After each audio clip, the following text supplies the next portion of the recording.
और अब एक बार फिर चलते हैं महाराष्ट्र, जहां राज्यपाल से मिलने के लिए महायुति के सभी बड़े नेता पहुंच गए हैं। मुख्यमंत्री का दावा करने वाले देवेंद्र फडणवीस हैं, उनके साथ कार्यवाहक मुख्यमंत्री और शिवसेना के अध्यक्ष एकनाथ शिंदे हैं। इसके अलावा अजीत पवार हैं और अन्य कई वरिष्ठ नेता हैं। हमारे साथ हमारे सहयोगी जितेंद्र दीक्षित इस पूरे घटनाक्रम पर बात करने के लिए हैं। जितेंद्र, ये जो अब औपचारिक प्रक्रिया है, ये क्या प्रक्रिया होगी? जितेंद्र से हम बात करने की कोशिश करेंगे। और विनोद तावड़े भी वहाँ बैठे हुए हैं सबसे आगे। राज्यपाल सीपी राधाकृष्णन के आने का इंतज़ार किया जा रहा है। उनका जो स्टाफ है वो वहाँ पहुँच चुका है और राज्यपाल के आने के बाद औपचारिक पत्र सौंपा जाएगा महायुति की ओर से कि वो 3/4 से ज़्यादा प्रचंड बहुमत के बाद सरकार बनाने का दावा पेश कर रही है देवेंद्र फडणवीस के नेतृत्व में। देवेंद्र फडणवीस को आज ही बीजेपी विधायक दल का सर्वसम्मति से नेता चुना गया है।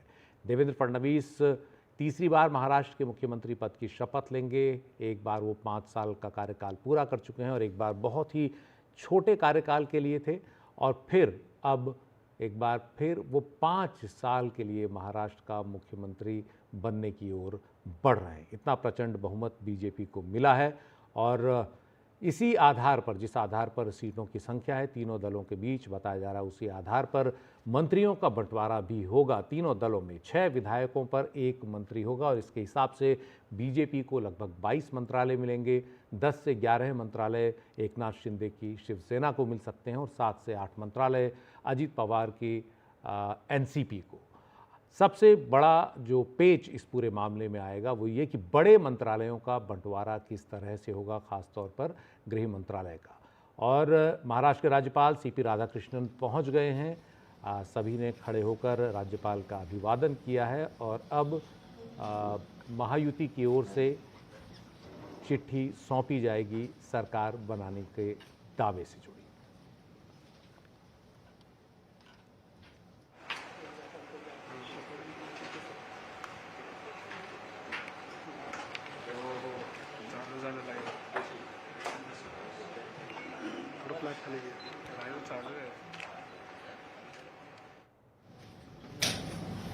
राज्यपाल के सचिव उन्हें बता रहे हैं कि पत्र लेकर आए हैं महायुति के नेता, और अब ये बस एक औपचारिकता भर है। राज्यपाल पत्र पढ़ने के बाद सरकार बनाने का जो दावा पेश कर रहे हैं देवेंद्र फडणवीस, उन्हें न्योता देंगे मुख्यमंत्री पद की शपथ का। कार्यवाहक मुख्यमंत्री, मनोनीत मुख्यमंत्री उनको बनाया जाएगा। कार्यवाहक मुख्यमंत्री इस पल तक एकनाथ शिंदे हैं, जब तक मनोनीत नहीं किया जाता नए मुख्यमंत्री को।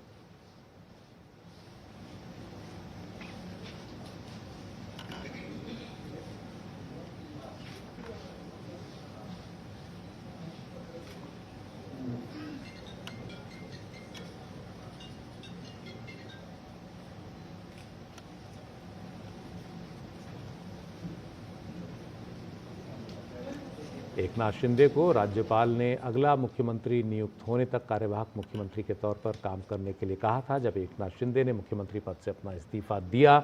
और अब वो क्षण होता है जब मुख्यमंत्री की कमान बदलती है। एकनाथ शिंदे, जिन्हें कार्यवाहक मुख्यमंत्री का दायित्व सौंपा गया, वो भी वहीं हैं और मनोनीत होने वाले मुख्यमंत्री देवेंद्र फडणवीस भी वहीं हैं।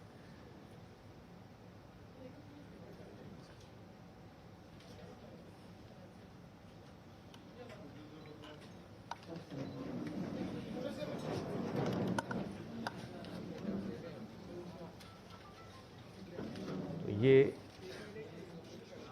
एकनाथ शिंदे की ओर से कार्यवाहक मुख्यमंत्री के तौर पर अपना इस्तीफा दिया गया है और इसके बाद मनोनीत मुख्यमंत्री के तौर पर जो नया पत्र है वो राज्यपाल देवेंद्र फडणवीस को सौंपेंगे, जो बीजेपी विधायक दल के नेता हैं। और इस समय ये जो तस्वीर है महाराष्ट्र में महायुति की, ये उसकी एकता को भी प्रदर्शित कर रही है। तो इसके साथ ही इस पत्र में मनोनीत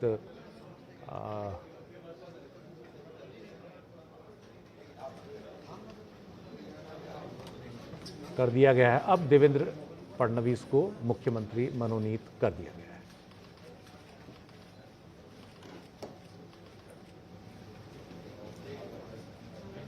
और ये जो हाथ मिलाना है, इससे पता चल रहा है कि देवेंद्र फडणवीस को न्योता दे दिया गया है नया मुख्यमंत्री बनने का। तो ये जो पूरी प्रक्रिया है कैमरे के सामने हुई है। ऐसा कई बार होता है और कई बार नहीं भी कि कैमरे में ये प्रक्रिया हो। नए मुख्यमंत्री, मनोनीत मुख्यमंत्री को राज्यपाल सीपी राधाकृष्णन ने अब गुलदस्ता दिया है, उनका स्वागत किया है। सरकार में अब महाराष्ट्र की जो सरकार है वो देवेंद्र फडणवीस के हाथों में है।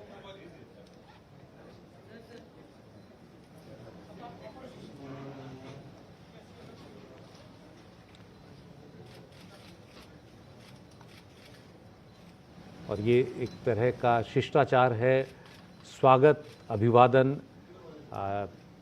राज्यपाल का आज महाराष्ट्र के जो राज्य का सबसे बड़ा पदाधिकारी होता है, जिसके नाम पर राज्य का शासन चलता है। इस दौरान महायुति के तमाम बड़े नेता वहाँ मौजूद हैं। वो नेता भी मौजूद हैं जिन्हें लेकर तमाम कयास लगते रहे थे। और अब एकनाथ शिंदे के साथ साथ प्रफुल्ल पटेल हैं, उन्होंने शॉल सीपी राधाकृष्णन जो राज्यपाल हैं उनको ओढ़ाई।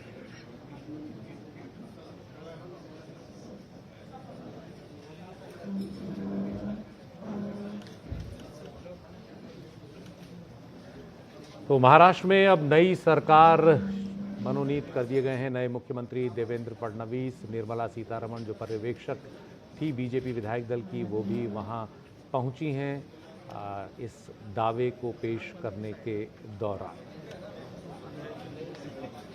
कल एक बड़े समारोह में जो आज़ाद मैदान में, मुंबई के ऐतिहासिक आज़ाद मैदान में आयोजित होगा, देवेंद्र फडणवीस मुख्यमंत्री पद की शपथ लेंगे। ये देखना है कि उनके साथ और कौन कौन उप मुख्यमंत्री के तौर पर या मंत्रियों के तौर पर शपथ लेता है। देवेंद्र फडणवीस का ये प्रेरोगेटिव है, ये उनका अधिकार है कि वो तय करें कि उनके उप मुख्यमंत्री कौन हों। ये लगभग स्पष्ट है कौन होंगे, लेकिन ऐलान ये मुख्यमंत्री खुद करेंगे। अब मुख्यमंत्री के अलावा उप मुख्यमंत्री हुए, लेकिन बाकी मंत्री कौन होंगे ये भी तय होना बाकी है।